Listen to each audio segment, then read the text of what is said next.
জানো তো আমাদের রাজ্যে কত সুন্দর সুন্দর জায়গা রয়েছে যেগুলো আমরা এখনো ঘুরে দেখিনি। এমন একটি সুন্দর জায়গার কথা বলবো আজ তোমাদের সঙ্গে। হয়তোবা রাজ্যের অনেকেই সেখানে গিয়েছো, তবে আমি গেছি অনেক পরে। আর গিয়ে আমি কি কি উপভোগ করলাম চলো শেয়ার করি।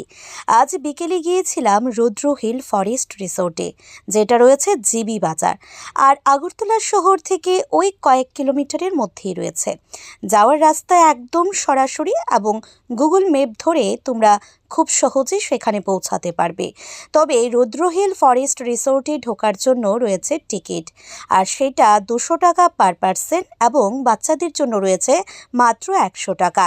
আর যারা একটু সুইমিং পুলে স্নান করতে চাও তাদের জন্য রয়েছে 150 টাকা। তবে সম্পূর্ণ 150 টাকাটাই স্নানের জন্য নিয়ে নেবে। আর 200 টাকা আর 100 টাকা যদি টিকিট কাটো, সেটা পরবর্তীতে তোমরা রেস্টুরেন্টে খাবার দাবারের সঙ্গে সেটা কাট অফ করে নিতে পারবে। যাই হোক, আমরা গিয়ে যা দেখতে পেলাম সেখানে সমস্তটা জায়গায় রয়েছে একদম গ্রিনারি। শহরের উপর এভাবে সবুজে ঘেরা একটা সুন্দর পার্ক দেখতে কাদেরই না ভালো লাগবে বলো দেখি। তাই আমরাও সেদিন বেশ ভালোভাবে ঘুরে দেখলাম। আর সঙ্গে বাচ্চাদের জন্য রয়েছে সুন্দর পার্ক এবং দোলনার ব্যবস্থা, এবং জায়গায় জায়গায় বসার সিটিং এরিয়া, আর সঙ্গে রয়েছে অনেক কটেজ যেখানে তোমরা থাকতেও পারবে। আর রেস্টুরেন্টের ব্যবস্থা তো জায়গায় জায়গায় রয়েছে।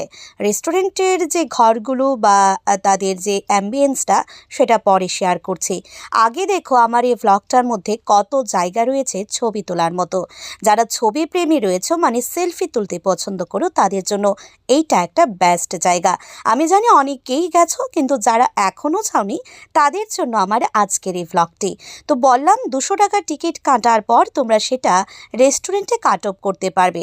তাই আমরা নিয়েছিলাম চিকেন নুডলস, আর সেটাই আমরা সেদিন কাট অফ হয়ে গেছিলো। ওপেন টাইম 12টা আর ক্লোজ টাইম 7টা। আর তবে লাস্ট এন্ট্রি কিন্তু রয়েছে 5টা 30-এ। তো আজকের মতো আমাদের ঘোরা তো এখানেই কমপ্লিট হয়েছে। তো তোমরা কারা কারা এখনও পর্যন্ত রুদ্র হিল রিসোর্টে যাওনি সেটা কিন্তু অবশ্যই জানাবে। আর কারা গেছো, তোমাদের এক্সপিরিয়েন্স কেমন সেটাও জানিও।